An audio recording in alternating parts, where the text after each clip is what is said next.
vehicle is powered by a quiet, clean, unusual source of energy. Can you figure out what it is?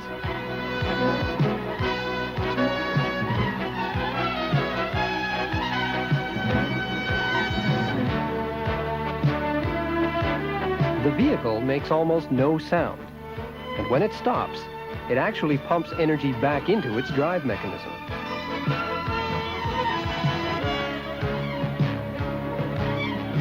The secret energy source for the vehicle is inside this black tube.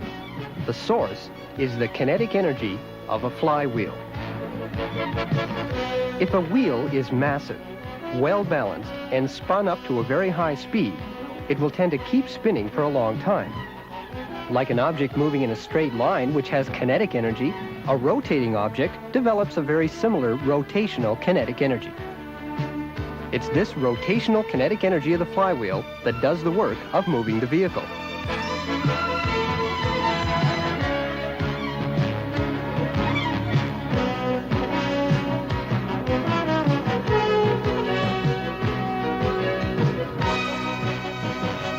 In our last program, we saw how the amount of kinetic energy an object has depends on mass and speed. If you make an object move faster, it has more kinetic energy. And a bigger object will have more kinetic energy than a small one moving at the same speed. In rotating systems, the same holds true. How fast an object spins and how massive it is affects its kinetic energy. Flywheels, which are massive and spin very fast, are being looked at as a way of storing energy.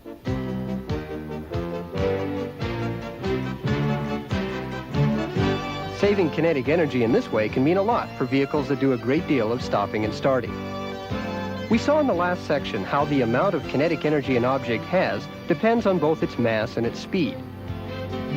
The kinetic energy of a rotating object is very similar. The speed is an angular speed. It's represented by the Greek letter omega. We've already seen in our unit on rate how to measure angular speed in RPM, or in radians.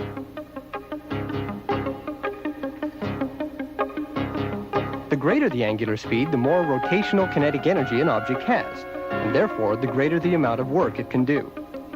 In flywheel drive systems, omega, the speed of the flywheel, is usually very high, storing as much kinetic energy as possible. A transmission taps some of this energy when it's needed and gives it to the wheels. After that, it becomes the kinetic energy of the entire vehicle.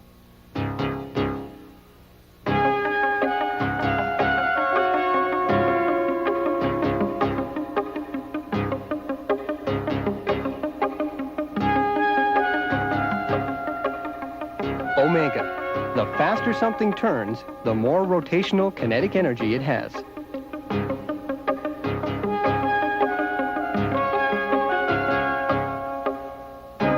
The other factor to consider in kinetic energy is mass. But in a rotating object, the shape of that mass also affects the amount of energy that can be stored. Consider the shape of a propeller. It rotates about an axis, with the mass distributed evenly on both sides. As it spins, it has rotational kinetic energy.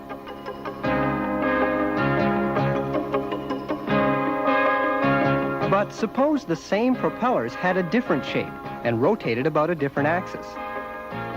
It would take a different amount of torque to turn a shape like this, so it will develop a different amount of rotational kinetic energy.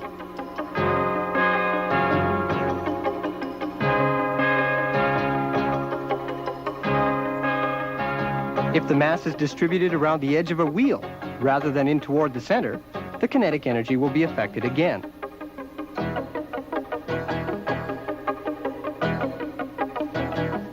So will this shape.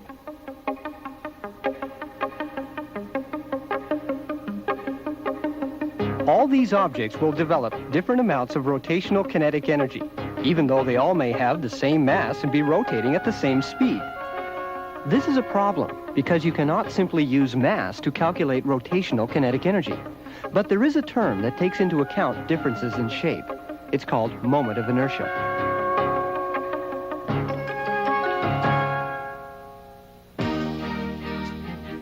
Moment of inertia is represented by I in the formula, and it takes the place of mass. You can even feel moment of inertia with your pen. Rotate it on 2 different axes, and you'll feel a difference because of the way the mass of the pen is distributed around that axis. The same is true with the tires on a vehicle. When a mechanic balances a wheel, he's showing how the mass of the wheel is distributed around the axis of rotation. If more mass is on one side than the other, the wheel is unbalanced. The purpose of the weights is to make sure that the mass of the wheel is distributed evenly around the axis. If the wheel doesn't have the proper shape, it'll have a different moment of inertia than what it was designed for, and it won't spin properly. The result is the hopping up and down of an unbalanced wheel. Knowing the moment of inertia of a rotating body and its rotational speed lets us determine not only the amount of kinetic energy the object has, but more important, how much work that energy can do. In this case, the rotational kinetic energy of the flywheel is turned into the work of punching the steel.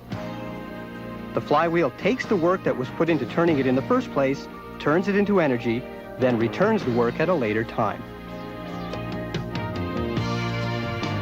The kinetic energy of a rotating object. It depends on how fast it spins and its moment of inertia. With these tools, you can determine how much work that energy can do. Fluids are also able to move at different speeds, so they can develop different amounts of kinetic energy, which can then do work. In this case, the kinetic energy of falling water is turned into the rotational kinetic energy of a generator in a dam. Like objects, the amount of work fluids can do depends on their mass and their speed. Sometimes it's hard to measure the mass of a fluid, especially when there's a lot of it. But mass can be calculated from volume and density. Once you know the mass, you can use the same formula as a moving object.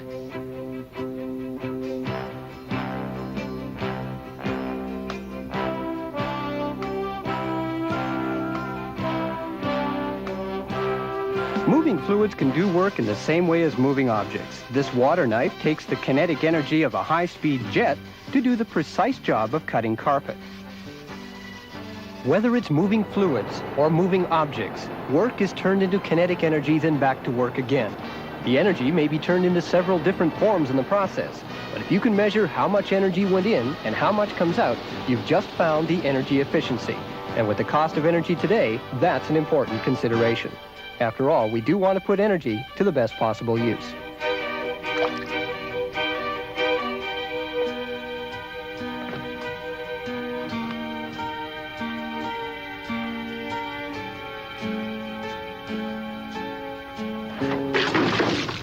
So, like, okay already, but who did that terrible thing to me now? Wow!